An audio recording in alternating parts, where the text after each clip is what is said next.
Hello and welcome everybody. This is Adil Rashid और आप देख रहे हैं फटाफट क्लासेस। जैसे कि मैंने आपको बोला था कि आप डिटेल में पढ़ना, मैं भी आपको डिटेल में ही पढ़ाऊंगा क्योंकि आपका कंपटीशन जो है वो ग्रेजुएट्स और पीएचडी वालों के साथ रहने वाला है। इसलिए आप एमसीक्यूज के पीछे मत भागो, आप डिटेल में पढ़ने की कोशिश कीजिए। तो आज हम आपके लिए बायोलॉजी के लिए और एक क्लास लेकर आए हैं। ठीक है, ये बहुत ही इंपॉर्टेंट क्लास होने वाली है। आप नीचे जब हम स्टार्ट करेंगे ये क्लास तो आपको खुद पता चलेगा कि कितने इंपॉर्टेंट पॉइंट्स इस क्लास में आज आपको सुनने को मिलेंगे। ठीक है, तो आप भी फिलहाल नोट करना, बाद में मैं आपको पीडीएफ भी दूंगा।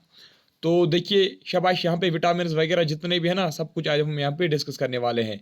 तो ये आपकी बायोलॉजी की क्लास है। ठीक है, स्टार्ट करते हैं यहाँ पे बायोमॉलिक्यूल्स से। ये बायोमॉलिक्यूल्स क्या होते हैं, ध्यान रखना अच्छे से। तो यहाँ पे जो वर्डिंग है ना, कहीं कभी आपको मतलब ऐसा लगेगा कि वर्डिंग जो है वो टफ है, लेकिन आप डरना नहीं, मैं आपको समझा दूंगा आसान शब्दों में। ठीक है, तो देखिए बायोमॉलिक्यूल्स क्या होते हैं। बायोमॉलिक्यूल्स आर द सबस्टेंस, ये कुछ ऐसे सबस्टेंस होते हैं that are essential for living being to perform the basic functions. यानी कि बॉडी में, हमारी बॉडी में जितने भी बेसिक फंक्शंस होती हैं, फॉर एग्जांपल ग्रोथ होती है, रिपेयर होती है, रेस्पिरेशन वगैरह, जितनी भी सारी बेसिक फंक्शंस हमारी बॉडी करती है ना, उनके लिए इन सबस्टेंसेस जिनको हम क्या बोलते हैं, बायोमॉलिक्यूल्स, यानी कि बायोमॉलिक्यूल्स का होना जरूरी है। किसके लिए? To perform the basic functions. तो अब सवाल ये उठता है कि बायोमॉलिक्यूल्स में कौन सी चीजें आती है। बायोमॉलिक्यूल्स में आते हैं carbohydrates, proteins, lipids, fats, nucleic acid और विटामिन इसमें आते हैं। ठीक है, तो शाबाश, नीचे आइए। तो आप देख लीजिए, सबसे पहले हम डिस्कस करेंगे ये कार्बोहाइड्रेट्स क्या होता है। कार्बोहाइड्रेट्स देख लीजिए, carbohydrates are the organic compounds. Carbohydrates क्या है? These are the organic compounds. ये क्या होते हैं? ऑर्गेनिक कंपाउंड्स होते हैं जिसमें क्या होता है, carbon, hydrogen, oxygen in the ratio 1:2:1। Ratio याद रखना, 1:2:1। ठीक है, ये वाला रेशियो आप याद रखना। बट स्टार्च जो है and some other are exceptions. तो ध्यान रखिए, आराम से समझिए आप यहाँ पे। तो कार्बोहाइड्रेट्स में क्या होता है, ये ऑर्गेनिक ही कंपाउंड्स होते हैं। ठीक है, ये ऑर्गेनिक कंपाउंड्स ही होते हैं, यानी कि इसमें होता है कार्बन, होता है हाइड्रोजन, होता है ऑक्सीजन इसमें होता है। लेकिन कार्बन, हाइड्रोजन और ऑक्सीजन किस रेशियो में होता है? शाबाश, वो होता है, शाबाश, किस रेशियो में? 1:2:1। ठीक है, कार्बन, हाइड्रोजन और ऑक्सीजन हो गया ये तो। लेकिन एक बात आप याद रखना, जो स्टार्च है ना, स्टार्च इसमें एक एक्सेप्शन है। यानी कि आप यहां पे देख सकते हो स्टार्च का फार्मूला क्या है, C6H10O5 स्टार्च का फार्मूला है। आराम से समझिए, ध्यान से।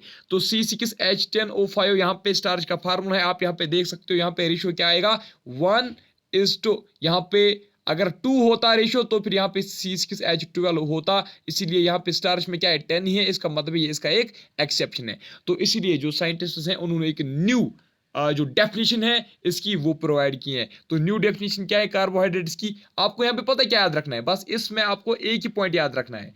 आपसे नहीं पूछा जाएगा कि एक्सेप्शंस वगैरह क्या है। तो ऑर्गेनिक कंपाउंड से कार्बन, हाइड्रोजन, ऑक्सीजन होता है इन रेशियो 1:1, बस ये बात याद रखना। तो नीचे आइए, शाबाश।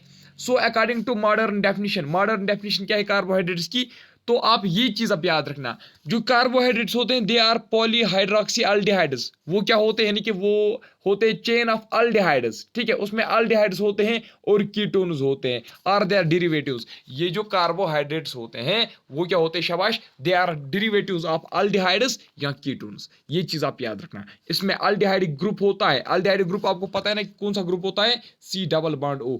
इनमें ये वाला ग्रुप होता है। जो जितने भी कार्बोहाइड्रेट्स आपको देखने को मिलेंगे उनका जो फार्मूला होगा उनमें आपको C+O देखने को मिलेगा। या कीटोन्स का ग्रुप उसमें आपको देखने को मिलेगा ऐसे, C+O। ठीक है, ऐसे ये वाला एक ग्रुप होता है, उसमें आप देख सकते हो। कोई भी आप कार्बोहाइड्रेट लो उसमें आपको ये फार्मूला देखने को मिलेगी या ये वाली फार्मूला देखने को मिलेगी। तो आपसे फार्मूला नहीं पूछा जाएगा, बस इतना याद रखना कि अल्डिहाइड ग्रुप होता है, कीटोनिक ग्रुप होता है। अल्डिहाइड ग्रुप का मतलब होता है C+O और कीटोनिक ग्रुप का मतलब होता है R, C+O। ठीक है, ये जो आर है ना, आर यहाँ पे कुछ भी हो सकता है, मिथाइल, इथाइल, कुछ भी हो सकता है। ठीक है, लेकिन C+O यहाँ पे भी होता है। ठीक है, समझ में आया? अगर किसी को अभी भी कंफ्यूजन है ना, प्लीज मुझे बताना, क्योंकि ये बहुत ही इंपॉर्टेंट टॉपिक है, इसमें से आपके क्वेश्चंस आ सकते हैं। तो नीचे आइए, शाबाश। The sources of energy are, सबसे ज्यादा जो इंपॉर्टेंट पॉइंट्स हैं उनको मैं आपको बताऊंगा, वहां पे आप इंसर्कल करना। ठीक है, these are sources of energy. Carbohydrates क्या होते हैं? These are sources of energy and about 50 to 75% energy is obtained by oxidation of carbohydrates। तो अगर आपसे ये क्वेश्चन पूछा जाएगा कि कार्बोहाइड्रेट्स जो हैं वो हमारी बॉडी को कितना परसेंट एनर्जी दे रही है, तो कितने परसेंट दे रही है? शाबाश, हमारी बॉडी में कार्बोहाइड्रेट्स कितने परसेंट एनर्जी दे रही है? 50 टू 75%। ठीक है, 50 टू 75% जो एनर्जी हमारी बॉडी में वो कहां से आती है? कार्बोहाइड्रेट से आती है। तो द मेन एंड प्रोडक्ट्स, जो इसके एंड प्रोडक्ट्स होते हैं, यानी कि जब कार्बोहाइड्रेट्स का डाइजेशन होता है, जब कार्बोहाइड्रेट्स का क्या होता है? शाबाश, डाइजेशन होता है। तो डाइजेशन के बाद कार्बोहाइड्रेट्स में क्या निकलता है जो हमें एनर्जी प्रोवाइड करती है? कार्बोहाइड्रेट्स को डाइजेशन जब होती है उसके बाद वहां पे निकलता है ग्लूकोज। क्या निकलता है? तो ये जो ग्लूकोज है ना, यही ग्लूकोज फिर हमें क्या प्रोवाइड करती है? एनर्जी करती है। तो यहां पे देख सकते हो आप, the main and product of carbohydrates digestion is glucose which is also called blood sugar। Most important point note करो, ब्लड शुगर हम किस चीज को बोलते हैं?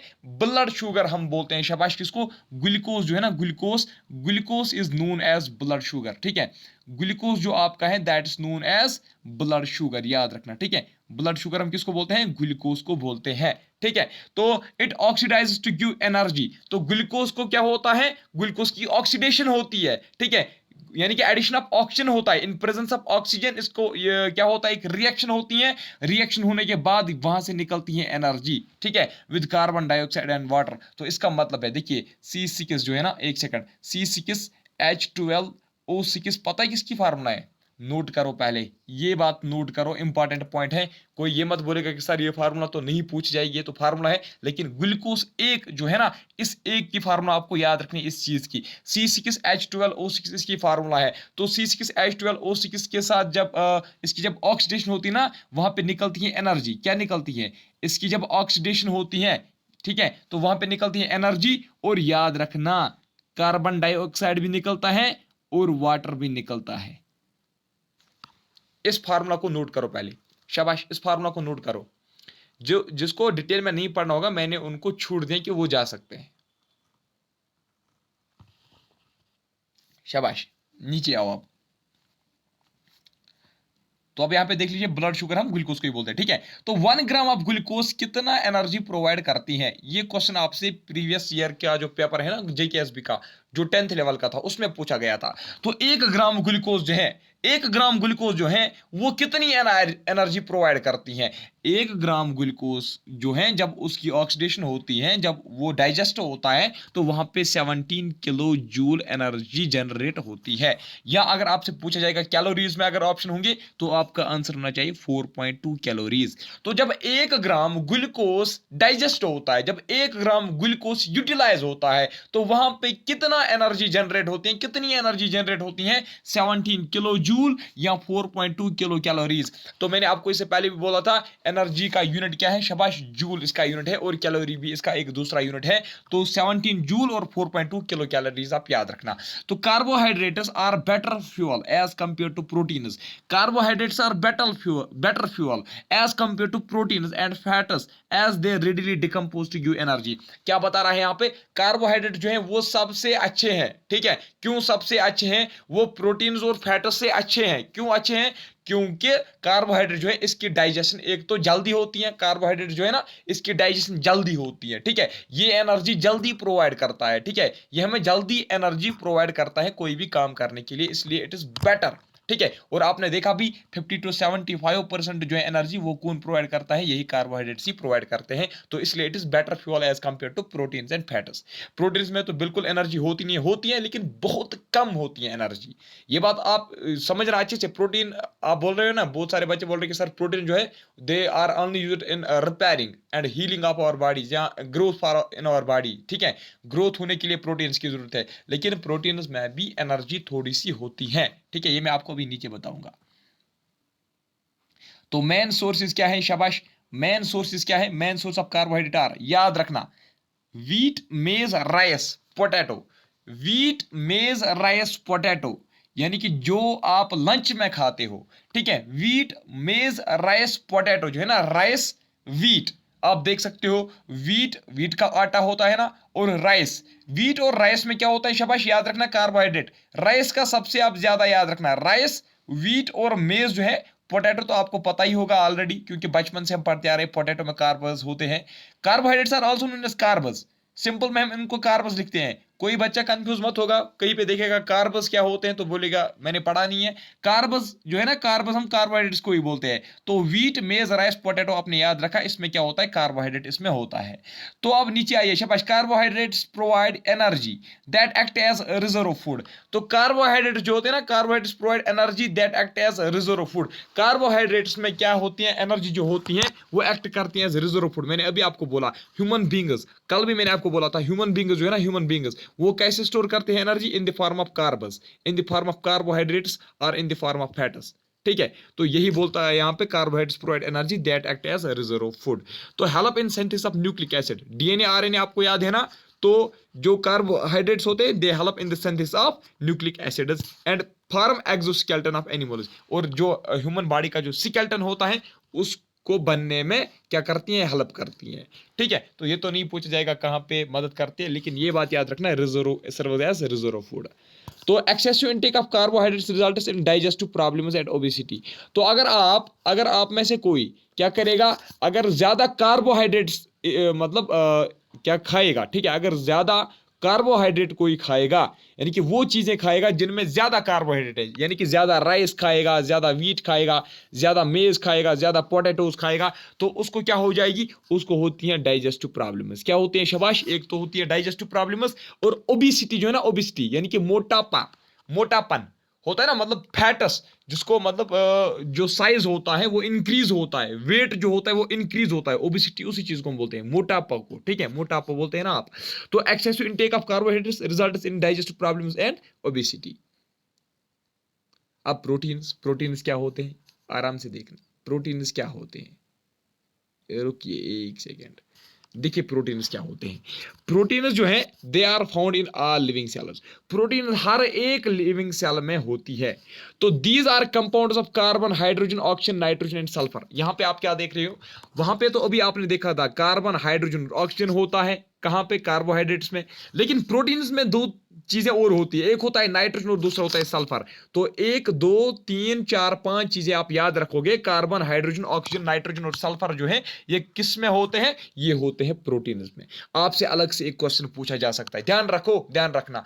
सल्फर जो है या नाइट्रोजन जो है, it is present in which of the following biomolecule. Protein, fats वगैरह, वहां पे बहुत सारे ऑप्शन होंगे, तो आपका आंसर होना चाहिए प्रोटीन। ठीक है, तो नीचे आइए आप, main sources of proteins are groundnuts. Groundnuts आपने देखे होंगे, सोयाबीन, पल्सेस और फिश जो है इसमें होता है प्रोटीन।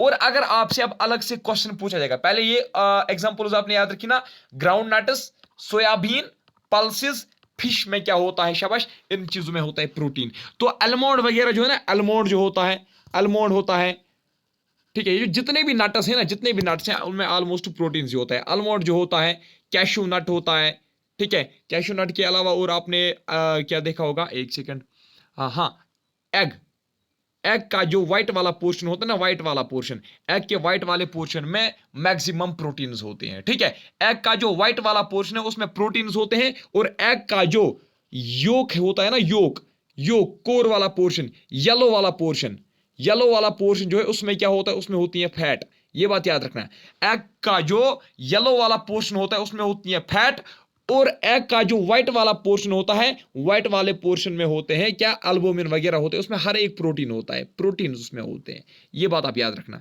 तो आपने क्या याद रखा, प्रोटीन किस में होते हैं, ग्राउंड नट में होता है, सोयाबीन में, पल्सेस में, फिश में, और एग का जो व्हाइट वाला पोर्शन होता है। तो these are known as building blocks of our body. तो ये चीजें जो है, these are known as building blocks of our body या building blocks of our life. ठीक है, building blocks of our body या बिल्डिंग ब्लॉक्स ऑफ लाइफ किनको हम बोलते हैं, प्रोटीन्स को बोलते हैं। ठीक है, तो नीचे शाबाश, proteins are formed by amino acids. Proteins किससे बनते हैं, अमाइनो एसिड्स बनते हैं। देखिए amino acids that are linked together by peptide bonds, ये एक चेन होती है। प्रोटीन जो है ना, ये अमाइनो एसिड्स की इस तरीके एक चेन बनती है। क्या बनती है, एक चेन होती है। ठीक है, और ये जो चेन्स है ना, ये जो चेन्स हैं, तो ये आपस में कैसे बंधे हुए होते हैं, इनके बीच में होते हैं एक बॉन्ड जिसको हम बोलते हैं पेप्टाइड बॉन्ड। क्या बोलते हैं इनको, पेप्टाइड बॉन्ड। ध्यान रखना, इंपॉर्टेंट क्वेश्चन है।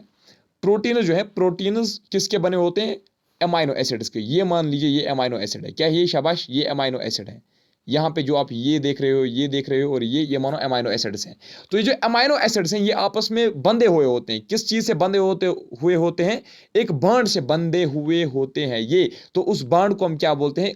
उस चीज का आप नाम याद रखोगे, पेप्टाइड बॉन्ड। क्या उसका नाम होता है? शाबाश, उस बॉन्ड का नाम है पेप्टाइड बॉन्ड।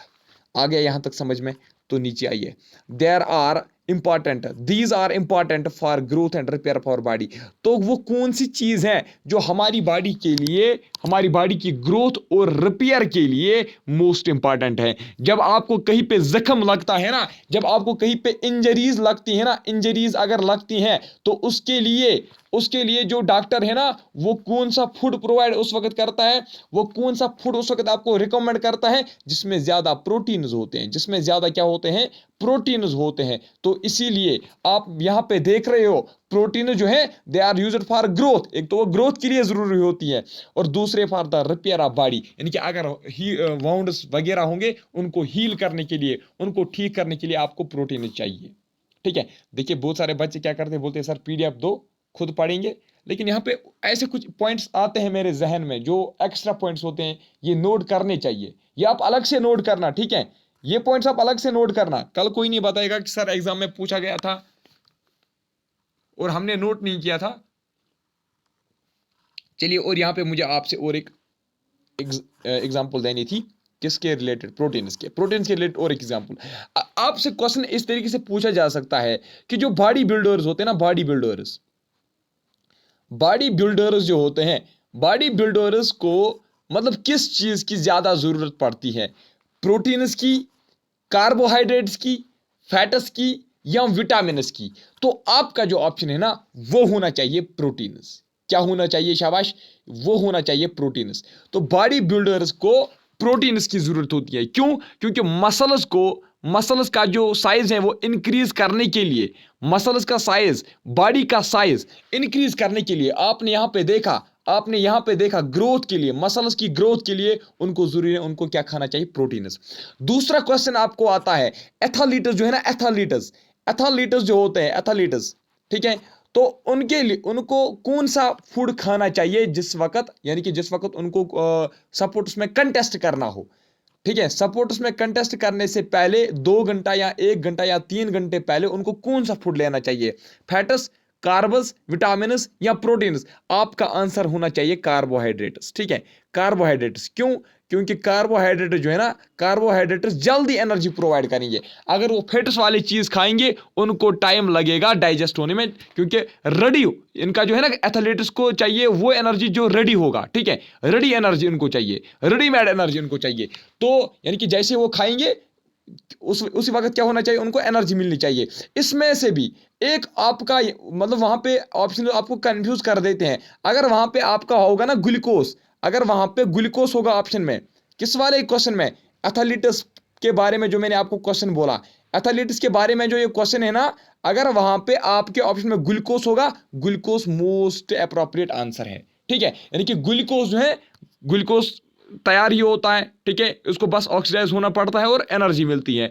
तो एथलीट्स को कौन सा खाना चाहिए, कौन सा फूड होना चाहिए? ग्लूकोज वाला। ठीक है, ग्लूकोज उनको खाना चाहिए। अगर ग्लूकोज नहीं होगा तो कार्बोहाइड्रेट को आप दे सकते हो। क्यों? क्योंकि ग्लूकोज जो है ये भी एक कार्बोहाइड्रेट ही है। तो और एक यहां पे इंपॉर्टेंट पॉइंट, चलिए वो मैं आपको नीचे बताऊंगा। कहां तक हम पहुंचे थे? These are important for growth and repair. 75% of our body is protein only. हमारी बॉडी का जो साइज है ना, हमारी बॉडी का जो साइज है, ठीक है, 100% में से 75% जो हमारी बॉडी है ना, उसमें प्रोटीन है। ठीक है, यानी कि वो प्रोटीन का बना हुआ होता है। 75% of our body is made up of proteins, ये बात आप याद रखोगे। तो नेक्स्ट देख लीजिए, however in the deficiency of carbohydrates these act as source of energy. अभी मैंने आपको बोला था, आप ये मत सोच के चलिए कि प्रोटीन से बिल्कुल एनर्जी होती ही नहीं है, नहीं। लेकिन सुनिए, however in deficiency of carbohydrates, अगर किसी इंसान में डिफिशिएंसी ऑफ कार्बोहाइड्रेट्स होती है, अगर वो कार्बोहाइड्रेट्स नहीं ले पा रहा है, ठीक है, अगर वो कार्बोहाइड्रेट्स उसको नहीं मिल पा रहे हैं, नहीं खा पा रहा है वो कार्बोहाइड्रेट्स, तो उसकी जगह तो बॉडी को कार्बोहाइड्रेट्स की ज़रूरत तो ज़रूरी है, ठीक है, उसके बगैर तो कोई फंक्शन होगा नहीं। तो इसीलिए उस वक्त क्या होता है, जो आपके प्रोटीन्स होते हैं ना, उस वक्त प्रोटीन्स यूटिलाइज होते हैं और वो आपको सब्स्टिट्यूट रहते हैं कार्बोहाइड्रेट्स की जगह, यानी कि वो उतनी एनर्जी प्रोवाइड कर सकते हैं, ज़्यादा बराबर मतलब कार्बोहाइड्रेट्स के बराबर एनर्जी प्रोवाइड नहीं कर सकती है, लेकिन सुफिशिएंट अमाउंट ऑफ जो एनर्जी है वो प्रोवाइड कर सकते हैं इन प्लेस ऑफ कार्बोहाइड्रेट्स, ठीक है। तो आपसे क्वेश्चन ऐसे पूछा जाएगा कि which of the following actors as a source of energy, ठीक है, इन प्लेस ऑफ कार्बोहाइड्रेट्स। आपको आंसर होना चाहिए प्रोटीन्स। मोस्ट इंपॉर्टेंट पॉइंट्स है आज, मोस्ट इंपॉर्टेंट पॉइंट्स। देखिए इसके बाद क्या है, डिफिशियंसी ऑफ प्रोटीन्स काजेस कवाशिरकर। कवाशिरकर जो है ना एक डिजीज है, एक बात आपने याद रखी। और दूसरी बात, डिफिशियंसी ऑफ प्रोटीन्स काजेस मारस्मस, ठीक है।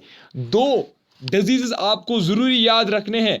कवाशिरकर आपने देखा भी होगा, बहुत सारे मॉक टेस्ट में पूछा भी गया होगा और बहुत सारे एग्जाम्स में भी पूछा भी गया होगा। तो डिफिशियंसी ऑफ प्रोटीन्स क्या होता है, कवाशिरकर होता है और होता है मारस्मस। तो अब कवाशिरकर क्या होता है, ये इट इज ए डिजीज, ये एक डिजीज है in which bones of hands and legs of children get slimmed. यहाँ पे बोन्स और बोन्स ऑफ हेड है, सॉरी हैंड, जो हाथ और पाँव के जो बोन्स होते हैं, लेग्स, हैंड्स और लेग्स की जो बोन्स होती है ना, वो स्लिम हो जाती है और बच्चे का जो स्टोमक होता है ना, वो बाहर आ जाता है, ठीक है। इनकी पूरा स्ट्रक्चर जो है ना, बच्चे का पूरा स्ट्रक्चर चेंज होता है। किसमें, कवाशिरकर जो ये डिजीज है ये किससे होती है, डिफिशियंसी ऑफ प्रोटीन से होती है। क्या होता है कवाशिरकर में, ये एक ऐसी डिजीज है जिसमें बोन्स ऑफ हैंड्स और बोन्स ऑफ लेग्स जो होती हैं वो स्लिम हो जाती हैं और स्टोमक जो है बाहर आ जाता है, यानी कि स्ट्रक्चर जो होता है स्ट्रक्चर में चेंज हो आती है, यानी कि बच्चे की जो डेकोरेशन है ना, वो डेकोरेशन ही चेंज उसकी हो जाती है। तो शाबाश, अब आपको याद रखना है, स्टोमक भी बाहर आता है, तो अब आपको याद रखना है ये किन बच्चों में होता है। ये उन बच्चों में होता है जिनकी एज 1 to 15 ईयर्स के बीच में होगी, यानी कि ये 2 साल 3 साल 4 साल 15 साल तक के जितने भी बच्चे हैं उनमें भी ये कवाशिरकर जो डिजीज है ये लग सकती है। कैसे लगती है, due to deficiency of proteins. जब प्रोटीन्स बॉडी को अच्छे से नहीं मिलेंगे तो कौन सी डिजीज उठेगी, शाबाश, कवाशिरकर और मारस्मस डिजीजेस उठ जाएंगी, ठीक है। तो उसके बाद मारस्मस डिजीज देखिए आप, मारस्मस डिजीज क्या होती है, a disease in which muscles of children are loosened. यहाँ पे क्या होती है, ऐसा लगता है कि ये जो बच्चा है ये बूढ़ा हो चुका है, उसके जो मसल्स होते हैं ना वो लूज हो जाते हैं। किसमें, मारस्मस में। तो मारस्मस जो है ये किस बच्चे में हो सकती है, it occurs in children below 1 year of age, जिनकी एज 1 साल से कम होती है, ठीक है। वहां पे क्या होता है मारस्मस में, शाबाश, जो मसल्स होते हैं चिल्ड्रन के वो लूज हो जाते हैं। ध्यान रखो अच्छे से, इंपॉर्टेंट है। चलिए नीचे आप, एंजाइमस। एंजाइमस क्या होता है, enzymes are made up of amino acids. Enzymes किसके बने होते हैं, अमाइनो एसिड्स के बने होते हैं। या आपको क्वेश्चन आ सकता है इस तरीके से, देखिए मेरे मतलब नोट बनाने का तरीका जो है ना वो अलग ही है, ठीक है। क्यों, क्योंकि मैं हर एक पॉइंट कवर करता हूँ। यहाँ पे आप देख सकते हो, मुझे पता है कि आपसे अगर कभी क्वेश्चन ऐसे आ सकता है कि enzymes are made up of, वहाँ पे ऑप्शन में अमाइनो एसिड होगा, प्रोटीन नहीं होगा, ठीक है। तो अगर प्रोटीन होगा अमाइनो एसिड नहीं होगा।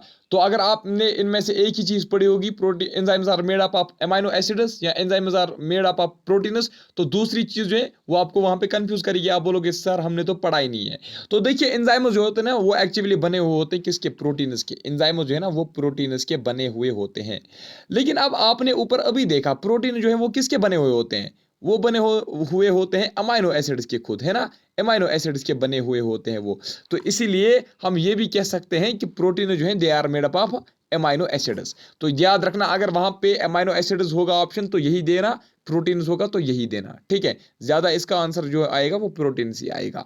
तो ये जो एंजाइम्स होते हैं, एंजाइम्स क्या करते हैं, इनका काम क्या होता है, ये तो होते हैं, ये तो अमाइनो एसिड्स के बने हुए होते हैं, लेकिन इनका क्या काम होता है, they help as catalyst in biomolecule reactions that occur in our body. हमारी बॉडी में जितने भी रिएक्शंस होती हैं, फॉर एग्जांपल ये डाइजेशन की रिएक्शन, डाइजेशन में तो एक रिएक्शन होती है, तो डाइजेशन जैसी रिएक्शन है इसको, ठीक है, इसको मतलब करवाने के लिए एंजाइम्स जो है ना, एंजाइम्स का होना जरूरी है। यानी कि डाइजेशन प्रोसेस जो है उसमें एंजाइम्स का एक अहम रोल होता है।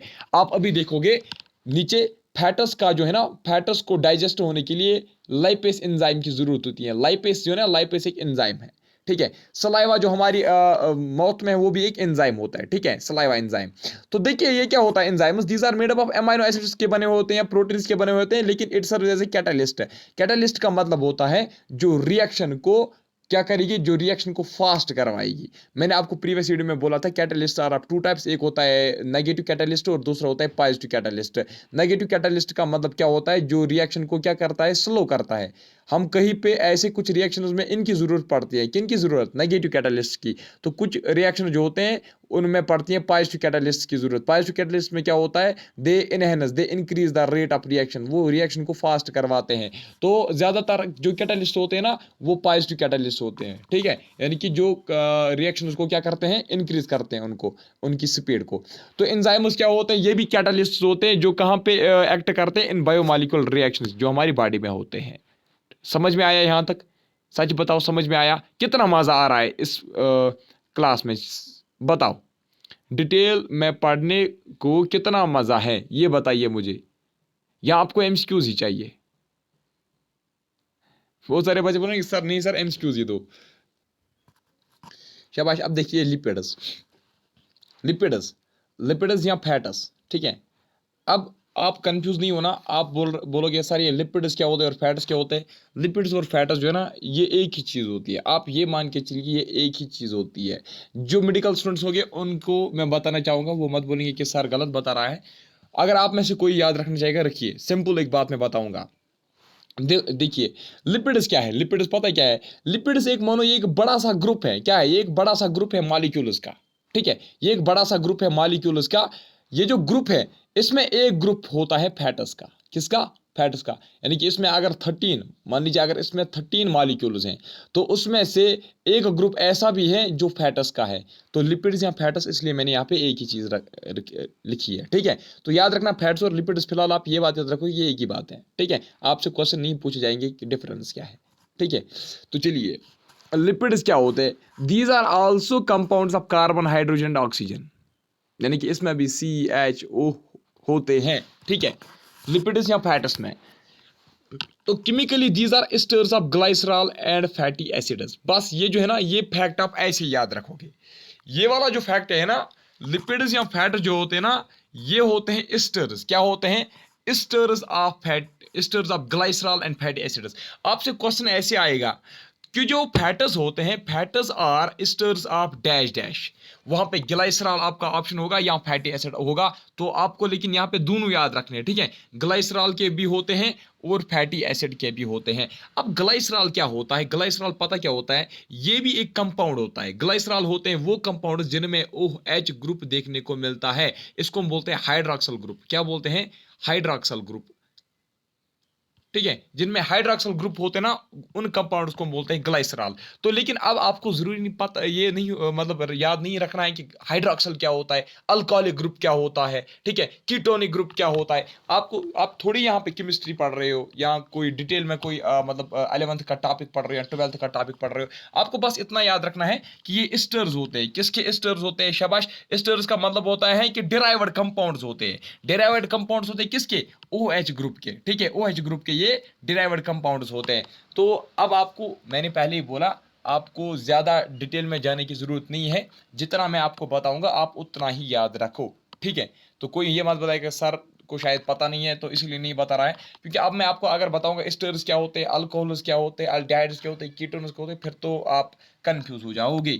इसलिए मैं आपको बता रहा हूं कि आप यहाँ पे याद रखना ये एस्टर्स होते हैं। एस्टर्स मतलब आप सिंपल याद ये रखिए कि ये ग्लाइसरॉल और फैटी एसिड्स के क्या होते हैं, डेरिवेटिव्स होते हैं, यानी कि इनमें होता है क्या, OH ग्रुप इनमें होता है। जिस तरीके से आपने ऊपर देखा CHO ग्रुप होता है ना, कहाँ पे, वहां आपने देखा कार्बोहाइड्रेट्स में। इस तरीके से ये जो होते हैं ना ये होते हैं डेरिवेटिव्स ऑफ ग्लाइसरॉल। जो कार्बोहाइड्रेट्स होते हैं वो किसके डेरिवेटिव्स होते हैं, शाबाश, अल्डिहाइड्स और कीटोन्स के, ये होते हैं ग्लाइसरॉल के। बस ये चीज याद रखना है, सिंपल सी चीज। तो लिपिड्स और फैट्स कहाँ पे इस्तेमाल होते हैं, they are present in cell wall. कहाँ पे होता है, सेल वॉल और साइटोप्लाज्म में कौन सी चीज होती है, लिपिड्स होते हैं। कल भी मैंने आपको ये पढ़ाया था, ठीक है। तो नीचे आइए, तो अब the main source of fats, तो मेन सोर्स ऑफ फैट्स कौन है, घी, बटर, आलमंड, चीज, एग योक, अभी जो मैंने आपको बोला मीट।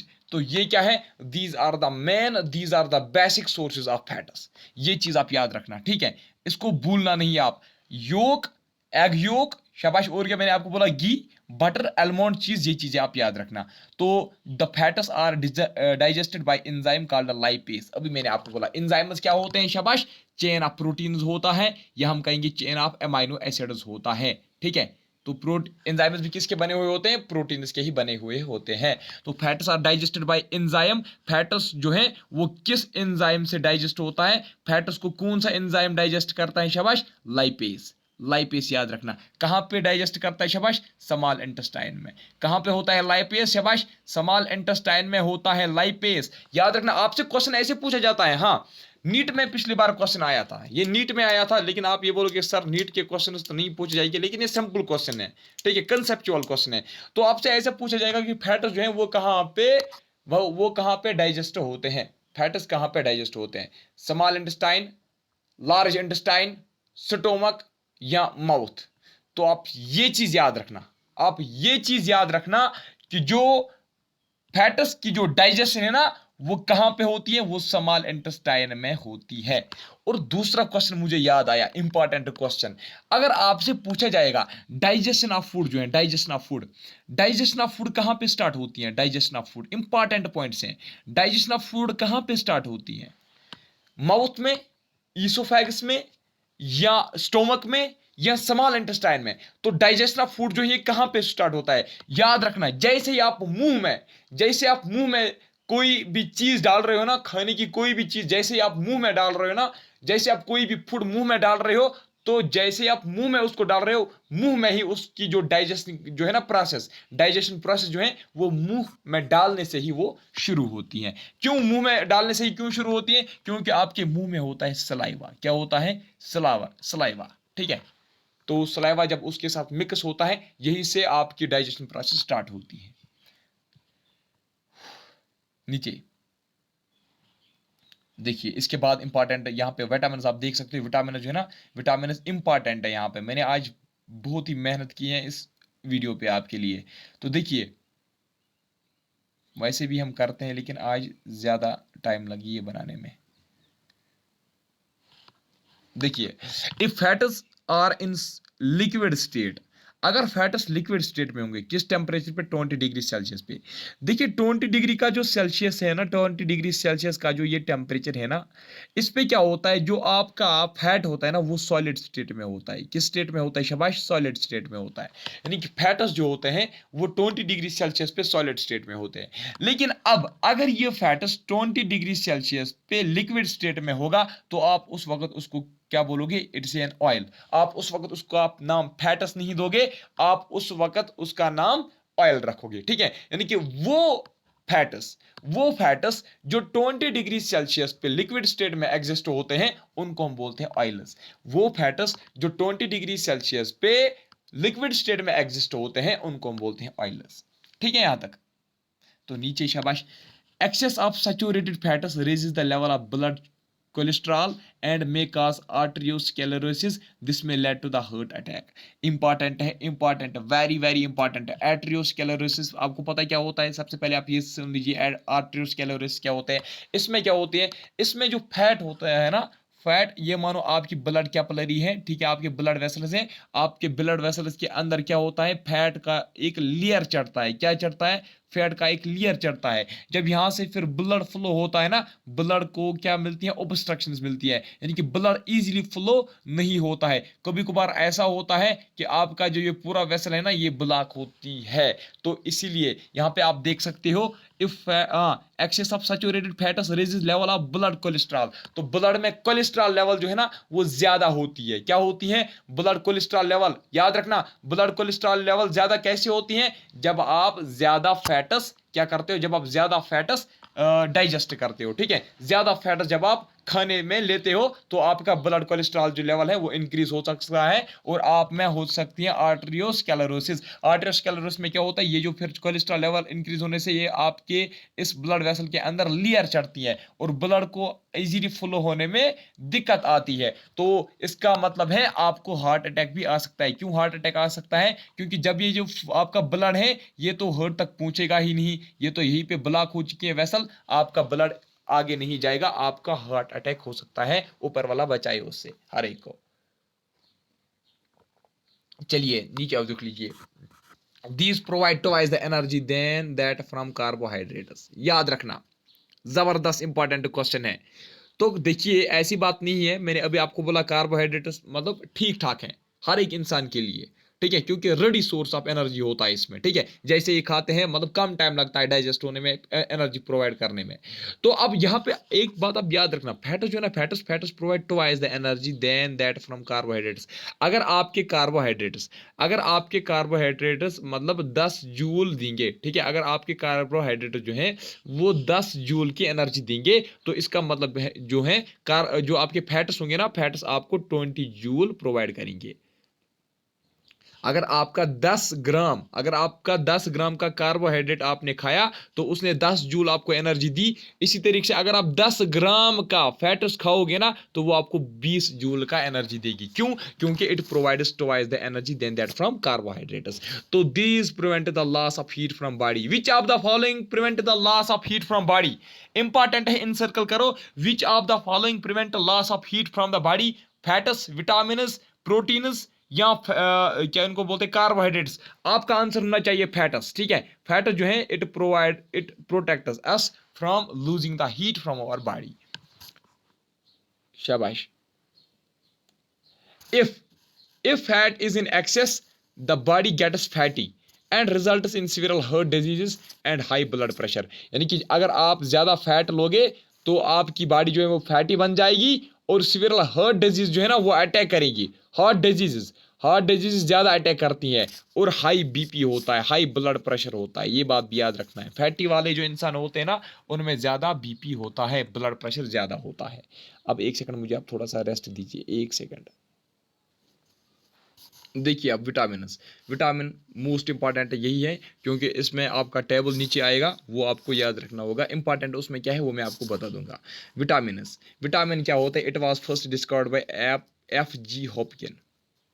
दो नाम आपको जरूरी याद रखने होंगे।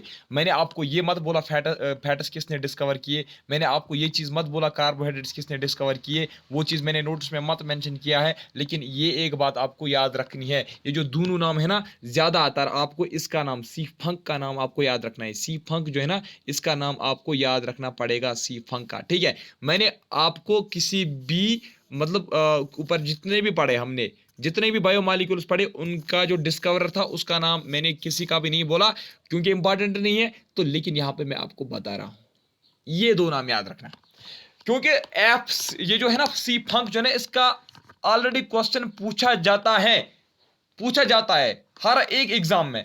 तो विटामिन जो है ना, विटामिन किसने डिस्कवर किए? F.G. हॉपकिन ने। हॉपकिन का नाम आप याद रखोगे, विटामिन जो है वो F.G. हॉपकिन ने डिस्कवर किए थे।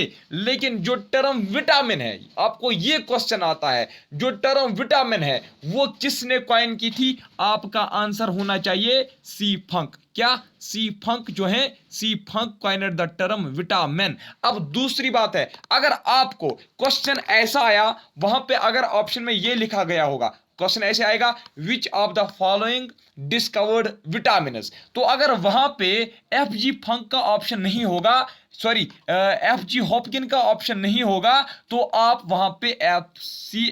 फंक जो है ना उसको टिक देना, ठीक है। फंक सी भी इसको बोलते हैं और सी फंक भी बोलते हैं, ठीक है। सी फंक जो है फिर उसका करेक्ट ऑप्शन होगा। लेकिन पहला प्रायोरिटी आपको किसको देनी होगी? ठीक है, पहली प्रायोरिटी जो है ना, डिस्कवरर जो है, डिस्कवरर F.G. हॉपकिन है, लेकिन टर्म कॉइन किसने की? सी फंक ने। अब अगर ऐसा केस हो गया कि आपके ऑप्शन में डिस्कवरर जो है वो हॉपकिन नहीं था, तो आप सी फंक को टिक देना। तो these are also organic compounds, ये भी ऑर्गेनिक कंपाउंड्स ही होते हैं। कौन? विटामिन्स भी ऑर्गेनिक ही कंपाउंड्स होते हैं, इनऑर्गेनिक कंपाउंड्स नहीं होते हैं। तो देखिए अब नीचे आइए, शाबाश। These can not be synthesized in sufficient quantities by an organism but must be obtained from diet. तो क्या चीज होती है? ये आपकी जो बॉडी है, यानी कि हमारी जो बॉडी है, वो सफिशिएंट क्वांटिटीज में विटामिन्स को, वो सफिशिएंट क्वांटिटीज में विटामिन्स को सिंथेसाइज नहीं कर सकती है। इसीलिए आपको क्या करना चाहिए? आपको ये डाइट में इंक्लूड करना चाहिए अलग से। ठीक है, विटामिन आपको देखना होगा कि किस चीज में कौन सा विटामिन है। विटामिन के बहुत सारे टाइप्स हैं, अभी हम नीचे देखेंगे, आप नीचे देखोगे ना टेबल, विटामिन के बहुत सारे टाइप्स हैं। आपको देखना है किस चीज के लिए, हमारे किस बॉडी पार्ट के लिए कौन सा विटामिन ज्यादा इंपॉर्टेंट है, तो वो चीज आपको डाइट में फिर लेना पड़ेगा। ठीक है, और ये चीज आपको सर्च करना है कि किस चीज में ये विटामिन हमें मिलेगा, वही चीज आपको खानी होगी। ठीक है, तो नीचे आइए, शाबाश, देखिए यहाँ पे दे प्रोवाइड नो कैलोरीज। तो विटामिन में कोई एनर्जी नहीं होती है। आपसे क्वेश्चन पूछा जा सकता है, मोस्ट इंपॉर्टेंट पॉइंट है यहाँ पे विटामिन में, आपसे क्वेश्चन पूछा जा सकता है कि which of the following biomolecules does not provide energy, does not provide calories. तो आपका आंसर होना चाहिए विटामिन, यानी कि विटामिन ऐसा बायोमॉलिक्यूल है जिसमें आपका एनर्जी नहीं होता है। ठीक है, आपने देखा ऊपर प्रोटीन में भी थोड़ा सा एनर्जी होता है, फैट्स में भी एनर्जी होती है, कार्बोहाइड्रेट्स में भी एनर्जी होती है, लेकिन सिर्फ विटामिन एक ऐसा चीज है, ऐसा बायोमॉलिक्यूल है जिसमें कोई भी एनर्जी नहीं होती है, that provide no calories। ठीक है, तो इसका मतलब है that provide no energy, they only regulate chemical reactions occurring in the metabolism of body। ये क्या करते हैं फिर विटामिन को हम क्यों खाएं, क्योंकि they only regulate chemical reactions। जितनी भी chemical reactions, जैसे मैंने आपको बोला डाइजेशन से लेकर जितना भी आपका कार्डियोवैस्कुलर सिस्टम है, लिम्फेटिक सिस्टम है, हर एक चीज में विटामिन का जो है ना, विटामिन का रोल होता है। वहां पे जितने भी रिएक्शंस होती है हमारी बॉडी में, जितने भी रिएक्शंस होती हैं किसमें, हमारी बॉडी के मेटाबॉलिज्म में, तो उसमें विटामिन का एक अहम रोल होता है। ठीक है, तो these are divided into two groups. अब विटामिन जो है, vitamin are divided into two groups, दो ग्रुप्स होते हैं विटामिन के। देखते हैं कौन से दो ग्रुप्स होते हैं। इंपॉर्टेंट पॉइंट ये भी है यहां पे, मोस्ट इंपॉर्टेंट पॉइंट है, मैंने आपको ये मार्क में भी ये क्वेश्चन पूछा था। तो फैट सॉल्युबल विटामिन और दूसरा होता है water soluble vitamin. Fat soluble vitamin का आप ट्रिक याद रखोगे, विटामिन के ई डी ए, कीड़ा, विटामिन कीड़ा आप याद रखना, यानी कि vitamin K, vitamin E, vitamin D, vitamin A जो है, these are known as fat soluble vitamin. क्या होते हैं ये फैट सॉल्युबल विटामिन? कौन सा विटामिन है फैट सॉल्युबल विटामिन? विटामिन कीड़ा, यानी कि vitamin K, vitamin E, vitamin D और विटामिन ए जो है, कीड़ा आप याद रखोगे। कीड़ा किसको बोलते हैं? इंसेक्ट को हम बोलते हैं ना कीड़ा, तो कीड़ा आप याद रखोगे। These are fat soluble vitamin. अब हम देखेंगे वाटर सॉल्युबल विटामिन कौन होते हैं। वहां पे तो सिर्फ दो ही विटामिन बचते हैं, बी एंड सी जो इंपॉर्टेंट विटामिन है, they are water soluble vitamin. अगर प्रीवियस एग्जाम में फैट सॉल्युबल विटामिन पूछे गए हैं, तो इस साल आपको वाटर सॉल्युबल विटामिन पूछे जा सकते हैं। वाटर सॉल्युबल विटामिन भी आप याद रखना है, दोनों इंपॉर्टेंट है, दोनों को इनसर्कल करना है, दोनों का रिवीजन करना है, याद रखना। तो नीचे आइए, विटामिन B12 आपसे पूछा गया था, शाबाश। विटामिन B12 में कौन सा एलिमेंट होता है? विटामिन B12 में कौन सा एलिमेंट होता है? आप याद रखना, कोबाल्ट जो है, कोबाल्ट एलिमेंट होता है किसमें? विटामिन B12 में। ठीक है, B12 में होता है कोबाल्ट। तो कोबाल्ट का कोबाल्ट का सिंबल क्या है? कैपिटल C स्मॉल O इसका, शाबाश, क्या है? कोबाल्ट का सिंबल है। तो नीचे आइए, विटामिन D, विटामिन D की अगर हम बात करेंगे, is synthesized in our skin. ठीक है, vitamin D is synthesized in our skin, लेकिन कैसे बनती है ये तो आपको पता है, सनलाइट से बनती है।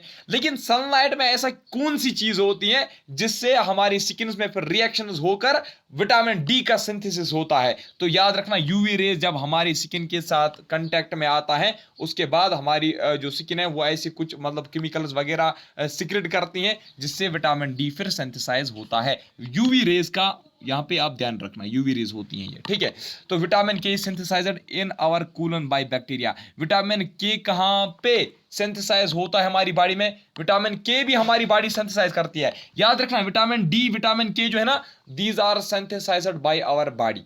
ठीक है, ये हमारी बॉडी खुद बनाती है। तो लेकिन अब विटामिन के जो है ये कहाँ पे बनता है? ये बनता है इन आवर कूलन। ठीक है, कूलन बाय बैक्टीरिया। तो विटामिन के को कौन बनाता है? ये बनाता है बैक्टीरिया। कौन बनाता है? बैक्टीरिया, जो कहां पे होता है? कूलन में होता है। इकोलाई बैक्टीरिया का नाम आपने सुना होगा, इकोलाई बैक्टीरिया का नाम। ठीक है, इकोलाई बैक्टीरिया। ठीक है, आपको एक होमवर्क मैं देता हूं, आप मुझे बताओगे ये जो इकोलाई बैक्टीरिया है, इसका कनेक्शन यहां पे भी है विटामिन के साथ भी। आप मुझे बताओगे इकोलाई बैक्टीरिया जो है ये क्या होता है, ये कहां पे होता है, हमारी बॉडी में होता है या नहीं होता है? तो vitamin K is synthesized in our colon. कहां पे बनता है? हमारे कूलन में। कूलन किसका पार्ट होता है? आपको पता होगा, हमारा जो ये है क्या इसको नाम है, लार्ज इंटेस्टाइन जो है हमारे हैं, large intestine. Large intestine, large intestine के तीन पार्ट होते हैं, एक होता है कूलन, दूसरा होता है कैकम और तीसरा होता है रेक्टम। तो अब यहां पे बात आती है विटामिन की। विटामिन कहां पे बनते हैं? शाबाश, विटामिन बनते हैं कूलन में। यानी कि आपसे क्वेश्चन जो है ना, क्वेश्चन की जो ऑप्शन है ना, अगर वहां पे लार्ज इंटेस्टाइन नहीं होगा, ठीक है, वहां पे फिर कूलन ऑप्शन आपका होना चाहिए। अगर कूलन ऑप्शन वहां पे नहीं होगा, आप लार्ज इंटेस्टाइन को टिक करना है। क्यों? क्योंकि कूलन जो है ये लार्ज इंटेस्टाइन का एक पार्ट है। ठीक है, तो शाबाश, नीचे आइए। Excess of vitamin, excess of vitamin are excreted through urine. अगर आपकी बॉडी में विटामिन ज्यादा हो जाते हैं, अगर आपकी बॉडी में विटामिन ज्यादा हो जाते हैं ना, तो they are excreted through urine. ठीक है, वो यूरिन से एक्सक्रीट होते हैं, they are excreted in urine.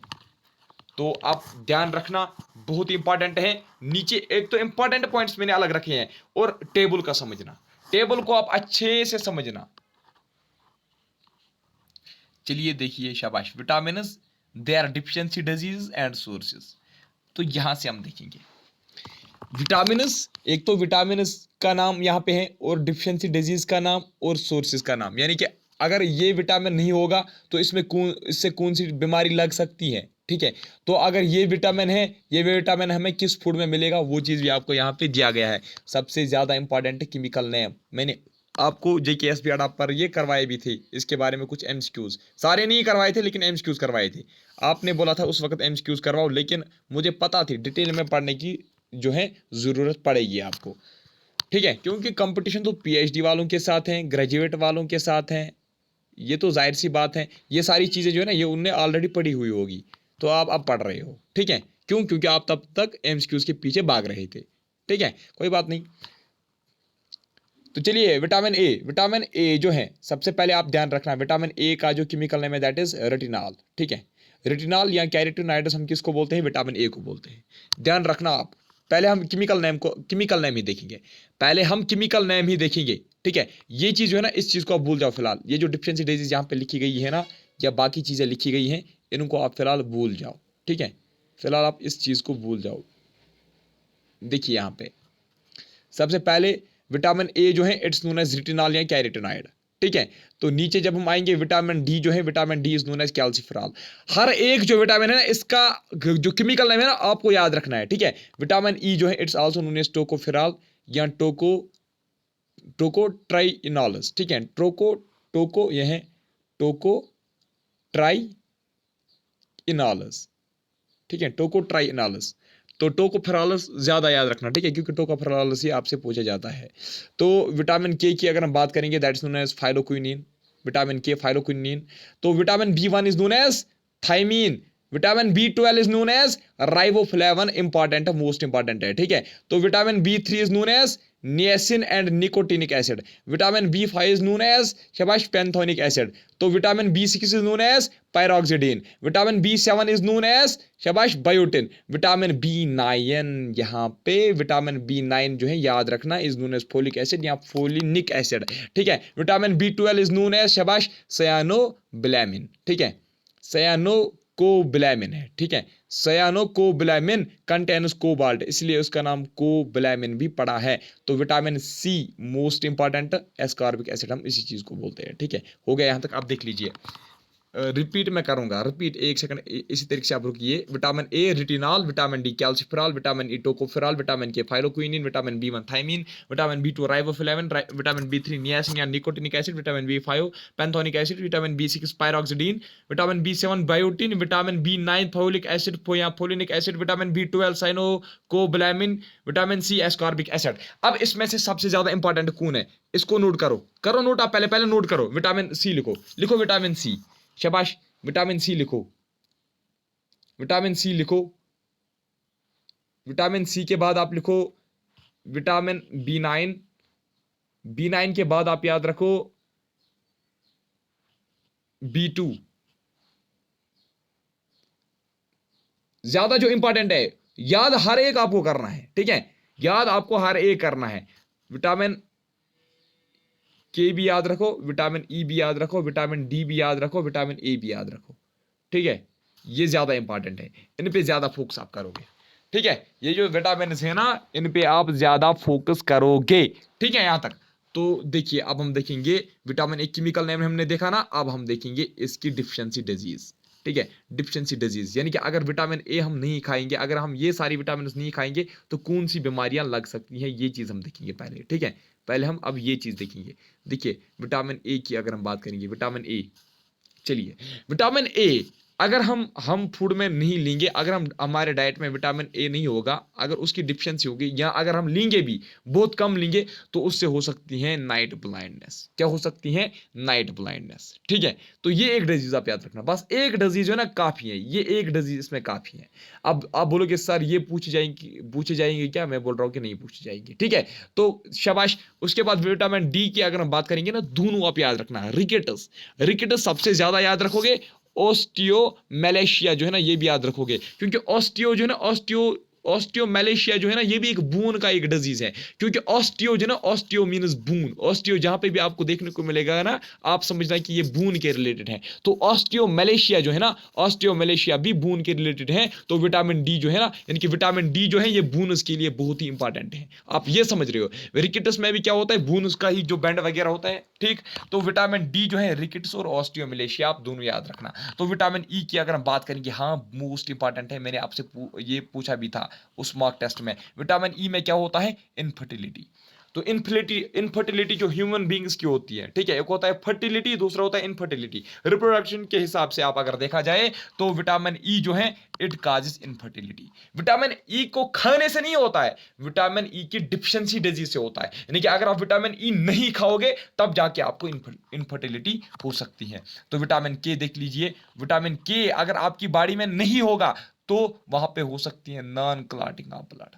क्या हो सकता है वहां पे? Non clotting of blood. यानी कि जब आपकी इंजरीज होगी, जब इंजरीज किसी या वाउंड्स होंगे, ठीक है, वो जो वाउंड्स होंगे ना, वहां से जब ब्लड निकलेगा, आपका ब्लड जो है ना वो फ्लो होता रहेगा, वो फ्लो होता रहेगा। अगर आपने विटामिन के डाइट में खाया होगा तो ये जो ब्लड है ना, कुछ टाइम के बाद इजीली क्लॉट होगा, इजीली खुद ब खुद रुक जाएगा। अगर अब किसी पर्सन में विटामिन के की डिफिशियंसी है तो इसका मतलब उसका जो ब्लड है ना वो रुकता नहीं है, जिस वक्त उसकी इंजरीज होती हैं उसका ब्लड फिर रुकता नहीं है। ठीक है, तो विटामिन बी वन, थायमिन की अगर हम बात करेंगे, हाँ इंपॉर्टेंट है विटामिन बी वन। थायमिन में क्या होता है? शाबाश, थायमिन में होता है beri beri. Vitamin B one जो है इट काजेस बेरी बेरी। ठीक है, vitamin B one causes beri beri. तो विटामिन विटामिन बी टू का याद नहीं रखना जरूरी है, विटामिन बी थ्री भी याद नहीं है। हाँ पहला ग्रह याद रखना, विटामिन बी थ्री में आप पहला ग्रह याद रखना। ठीक है, पहला ग्रह आप याद रखना विटामिन बी थ्री में। तो विटामिन बी सिक्स में आप याद रखोगे डर्मेटाइटिस एनीमिया, ज्यादा आप याद रखोगे एनीमिया। ठीक है, एनीमिया याद रखना, विटामिन बी सिक्स में आप एनीमिया याद रखना। तो vitamin B seven, vitamin B seven में भी एनीमिया याद रखना है, डर्माटाइटिस और एनीमिया। ठीक है, दोनों चीजें याद रखना, डर्माटाइटिस और एनीमिया। विटामिन बी नाइन में क्या होता है? मेगाब्लास्टिक एनीमिया एंड बर्थ डिफेक्ट्स। हाँ, बी नाइन में ये चीज आप याद रखोगे, मेगाब्लास्टिक एनीमिया एंड बर्थ डिफेक्ट्स किससे होती है? शाबाश, ये होती है विटामिन किससे? विटामिन बी नाइन से। ठीक है, तो ये ज्यादा इंपॉर्टेंट नहीं है, लेकिन ज्यादा इंपॉर्टेंट नहीं है। ज्यादा इंपॉर्टेंट क्या है वो चीज मैं अभी आपको बताऊंगा। बी ट्वेल्व से क्या होता है? पेर्निशियस एनीमिया, इसको भी छोड़ो। विटामिन सी से क्या होता है? सक्रिय, जिसको हम बोलते हैं सेलर्स डिजीज। सक्रिय को हम क्या बोलते हैं? सेलर्स डिजीज भी हम किसको बोलते हैं? शाबाश, सेलर्स डिजीज हम बोलते हैं सक्रिय को। तो आप इंपॉर्टेंट इसमें क्या है ध्यान रखो, ध्यान रखना अच्छे से, हर एक एग्जाम के लिए, JK S B as well as क्या इसको हम बोलते हैं जेके पी के लिए भी। देखिए इसमें इंपॉर्टेंट क्या है, सुनिए। एक तो सक्रिय याद रखोगे आप, विटामिन सी से होता है। ठीक है, और यहाँ पे एनीमिया का जरूरी नहीं है, तो यहाँ पे आप याद रखोगे beri beri, non clotting, infertility सबसे ज्यादा आप याद रखोगे, मोस्ट इंपॉर्टेंट है। ठीक है, तो इनफर्टिलिटी के बाद आप याद रखोगे रिकेटस, रिकेटस के बाद नाइट ब्लाइंडनेस। ठीक है, तो अब हम देखेंगे सोरस। सोरस में आपको ऊपर ऊपर ही देखना है ऐसे ही। ठीक है, तो ग्रीन वेजिटेबल्स सबसे ज्यादा, ये इस पे आप फोकस कीजिए, ये वाला जो है ना इस पे आप फोकस कीजिए, इस पे आप फोकस करो तो आप देख लीजिए ग्रीन वेजिटेबल्स में क्या होता है? विटामिन के। याद रखना विटामिन के किस में होता है? ग्रीन वेजिटेबल्स में होता है। और एक सेकंड यहाँ पे, तो डायरी प्रोडक्ट्स में कौन सी चीज होती है? विटामिन बी ट्वेल्व, है ना। डायरी प्रोडक्ट्स में कौन सा चीज होता है? Vitamin B two, sorry, dairy products में यानी कि जो दूध के बने हुए होंगे उसमें क्या होता है? शाबाश, उसमें होता है विटामिन बी टू। बस ये चीज जरूरी नहीं है, ठीक है। तो हाँ, ये पूछा जा सकता है विटामिन जो डी है वो किस में होता है, फिश या एग में। तो दोनों चीजें आप याद रखोगे, फिश और एग्स में क्या होता है, शाबाश, फिश और एग्स में होता है विटामिन। कौन सा विटामिन, शाबाश, विटामिन डी। तो बस यही था यहां तक। तो नीचे और कुछ मत है, एक सेकेंड, इंपॉर्टेंट पॉइंट्स है अभी, एक सेकेंड एक second.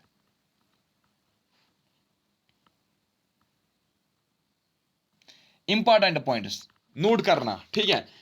Glucose is simplest sugar, यही इंपॉर्टेंट पॉइंट मुझे आपको बोलना था, जो मैंने ऊपर आपको बोला था मैं नीचे आपको अब बताऊंगा। सिंपलेस्ट शुगर अगर कोई है ना, यानी कि जब कार्बोहाइड्रेट्स का जब ब्रेक डाउन होता है ना, कार्बोहाइड्रेट्स का जब ब्रेक डाउन होता है ना, वहां पे निकलते हैं आपके क्या निकलते हैं, शाबाश, शुगर्स निकलते हैं। क्या निकलते हैं, शुगर्स। ये जैसे कि ग्राइबोस, ग्लूकोस, माल्टोस, ये सारे क्या है, ये शुगर्स हैं। तो अब ग्लूकोज जो है, glucose is simplest sugar on earth. Most important point आपसे अगर पूछा जाएगा कि सिंपलेस्ट शुगर जो यूनिवर्स में है वो कौन सा है, वो है ग्लूकोज, ठीक है। तो ribose, fructose, galactose, they are also simple sugars, वो भी सिंपल शुगर्स है। राइबोस, फ्रैक्टोज, गैलेक्टोज भी सिंपल शुगर्स है, लेकिन सबसे ज्यादा सिंपल शुगर कौन है, ग्लूकोज। यानी कि ग्लूकोज को आप फिर और ऑक्सीडाइज, मतलब ग्लूकोज के फिर और आप पार्ट्स नहीं निकाल सकते। जिस तरीके से आपने देखा कार्बोहाइड्रेट्स में बहुत सारे कार्बोहाइड्रेट्स में क्या हो सकता है, फ्रैक्टोस हो सकता है, लैक्टोस हो सकता है, राइबोस हो सकता है, गैलेक्टोस हो सकता है, माल्टोस हो सकता है। लेकिन जो ग्लूकोज है ना, ग्लूकोज को आप फर्दर डिसइंटीग्रेट नहीं कर सकते हो, इसको आप सिर्फ ऑक्सीडेशन ऑक्सीडेशन होगी, ऑक्सीडाइज होगा और आपको एनर्जी मिलेगी। ये सिंपलेस्ट शुगर है, ये बात आप याद रखना। तो ये जो है ना, ये जो सिंपल शुगर्स हैं, जितने भी सारे सिंपल शुगर्स हैं, उसमें ग्लूकोज भी आएगा, राइबोस, फ्रैक्टोज, गैलेक्टोज और माल्टोस वगैरह जितने भी आपके आएंगे, तो उसको हम बोलते हैं मोनोसैकेराइड्स। मोनोसैकेराइड्स हम किन को बोलते हैं, सिंपल शुगर्स जो है उनको हम बोलते हैं मोनोसैकेराइड्स। तो अब नेक्स्ट पॉइंट, शाबाश। In human beings blood glucose level is 100 to 120 mg पर मिलीलीटर, यह पर ml, ठीक है। मिलीलीटर आप याद रखना, ठीक है, पर mg यानी कि मिलीग्राम पर मिलीलीटर। तो अब ह्यूमन बींग्स का जो ब्लड है ना, ह्यूमन बींग्स का जो ब्लड है उसमें कितना ग्लूकोज होता है, उसमें होता है 100 to 120, याद रखना, बस सिंपल क्वेश्चन है, 120। लेकिन यूनिट साथ में याद रखना, mg दैट इज मिलीग्राम, यानी कि 100 to 120 मिलीग्राम होता है कितने में, शाबाश, एक मिलीलीटर में। एक मिलीलीटर में कितना होता है, शाबाश, 100 to 120 मिलीग्राम, ठीक है। यानी कि एक लीटर में होता है 100 to 120 ग्राम, ठीक है। तो एक्स्ट्रा ग्लूकोज इज कन्वर्टेड, अगर आपकी बॉडी में एक्स्ट्रा ग्लूकोज होगा तो that is convert into glycogen, उसको किस में, चीज में कन्वर्ट किया जाता है, ग्लाइकोजन। लेकिन याद रखना, ग्लूकोज को ग्लाइकोजन में कौन कन्वर्ट करता है, कसम से पूछा गया है, बहुत बार ये एग्जाम में पूछा गया है, ग्लूकोज को ग्लाइकोजन में कौन सा बॉडी पार्ट हमारा कन्वर्ट करता है, वो है हमारा लिवर। और उस प्रोसेस को हम क्या बोलते हैं, उस प्रोसेस को हम बोलते हैं ग्लाइकोजेनेसिस। यानी कि ग्लूकोज, एक्स्ट्रा ग्लूकोज जो होता है हमारी बॉडी में, उसको लिवर कन्वर्ट करता है ग्लाइकोजन में, तो उस प्रोसेस को हम क्या बोलते हैं, ग्लाइकोजेनेसिस। तो next, sweetest sugar, sweetest sugar, sweetest, sweet आपको समझ रहे हैं, सबसे मीठा, स्वीटेस्ट शुगर कौन है, शाबाश, स्वीटेस्ट शुगर आप याद रखोगे फ्रैक्टोज। अब डी फ्रैक्टोज, आप डी अगर याद रखोगे ना बेहतर रहेगा, डी, क्योंकि अगर आपके ऑप्शन में हार्ड लेवल का पेपर अगर आए ना, तो वो आपसे एल और डी का ऑप्शन भी डाल सकते हैं, यानी कि एल फ्रैक्टोज, डी फ्रैक्टोज। तो डी का मतलब होता है डेक्स्ट्रा रोटेटरी, एल का मतलब होता है लिवर रोटेटरी, ये चीजें नहीं पूछ जाएगी, लेकिन डी फ्रैक्टोज आप याद रखना। लेकिन सिंपली हम कह सकते हैं फ्रैक्टोज, ठीक है। फ्रैक्टोज और डी फ्रैक्टोज है ना, एक ही बात है। डी फ्रैक्टोज आप याद रखोगे, ठीक है, डी फ्रैक्टोज। तो ऑप्शन में आपका डी नहीं होगा कन्फर्म, वहां पे सिर्फ फ्रैक्टोज ही होगा, डी फ्रैक्टोज, लेकिन आप खुद याद रखना, ठीक है। तो डी फ्रैक्टोज जो है, ये जो स्वीटेस्ट शुगर है, ये कहां पे पाया जाता है, फ्रूट्स में और हनी में, शहद में, ठीक है। एक सेकेंड, मोनोसैकेराइड्स, मोनोसैकेराइड्स कौन होते हैं, अभी मैंने आपको बोला जो सिंपल शुगर्स होते हैं उनको हम क्या बोलते हैं, monosaccharides. Monosaccharides can not B hydrolysed further, अभी मैंने आपको बोला इनको हम फर्दर डिसइंटीग्रेट नहीं कर सकते हैं। तो सक्रोस याद रखना, सक्रोज है ना, sucrose, sucrose is also called invert sugar. Sucrose है ना, सक्रोस, सक्रोस एक मोनोसैकेराइड नहीं है, सक्रोज है ना, ये शायद एक शायद ऑलिगोसैकेराइड है, डाइसैक्राइड शायद है, ओलिगोसैक्राइड, कोई बात नहीं, आपसे ये नहीं पूछा जाएगा। लेकिन सक्रोज जो है ना, सक्रोज का आप याद रखोगे, सक्रोज जो है it is also called as invert sugar. क्या इसको बोलते हैं? शाबाश, इसको बोलते हैं इनवर्ट शुगर। इनवर्ट शुगर आप याद रखना, ठीक है, इनवर्ट शुगर आप याद रखना। तो नीचे और कुछ है, तो अगर आपने अभी तक हमारी चैनल सब्सक्राइब नहीं की होगी तो आप सब्सक्राइब करोगे, ठीक है। तो यहां तक आज के इस लेक्चर में हम इतना ही डिस्कस करेंगे। तो अगर देखिए, मैं आपसे पहले ही भी बोलता हूं कि अगर आप ये चाहते हो ना कि हम डिटेल में ना पढ़े, वो आपकी मर्जी है, ठीक है।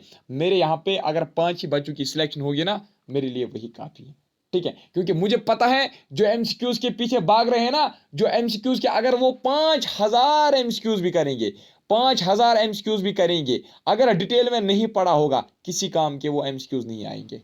ये बात याद रखना। क्यों? क्योंकि मैंने आपको बोला अरिहंत का जो वो 30 रुपीज की जो बुक है ना, उसमें से मैं आपको इजीली 5000 एमसीक्यूज में निकाल के दे सकता हूं। लेकिन आप ये बात याद रखिए, आपके साथ लेवल में आपका जो कंपटीशन है ना, वो पीएचडी वालों के साथ है, ग्रेजुएट वालों के साथ है, ठीक है। तो फॉर जेकेएसपी, जेकेपी, अदर एग्जाम्स, शाबाश। तो शेयर भी अब किया करो, क्योंकि हमें भी उससे क्या मिलती है? मोटिवेशन मिलती है, ठीक है। हमें भी उससे मोटिवेशन मिलती है अगर आप हमारी चैनल को शेयर करोगे। तो चलिए, आज के इस वीडियो में इतना ही, मिलूंगा आपसे नेक्स्ट टॉपिक में, तब तक के लिए बाय बाय, टेक केयर। तो और एक बात, हाँ इंपॉर्टेंट है, जितने भी हमने अभी तक वीडियोस अपलोड किए ना एमसीक्यूज पे भी जितने भी हमने वीडियोस अपलोड किए हैं अमित सर की चैनल पे, जितने भी मैंने मतलब मेरे जो वहां पे वीडियोस हैं वो देखना। क्यों? क्योंकि मैं भी यहाँ पे मतलब ये जो नोट्स हैं इसमें मैं कोई ऐसा पॉइंट नहीं डालूंगा। क्यों? क्योंकि मुझे पता है, ये मैंने ऑलरेडी आपको पढ़ाया है, ठीक है। अमित सर की चैनल पे मेरे जितने भी वीडियोस हैं, ठीक है, यानी कि जेके एस बी अड़ा 614 पर मेरे जितने भी वीडियोस हैं, जेके एस एस बी अड़ा 614 उस चैनल का नाम है, ठीक है। आपने, मुझे लगता है आप मेरे जितने भी सब्सक्राइबर्स हैं ज्यादा वहीं से आए हैं। तो वहां पे जितने भी मेरी वीडियोस हैं ना बायोलॉजी के रिलेटेड, फिलहाल हम बायोलॉजी पढ़ रहे हैं, फिलहाल आप बायोलॉजी की वीडियो वहां पे सभी देखना, ठीक है। आप देखोगे, फिर आपको जो भी बायोलॉजी का क्वेश्चन मिलेगा ना, आप फाड़ दोगे उसको, कन्फर्म है। तो चलिए, बाय, टेक केयर।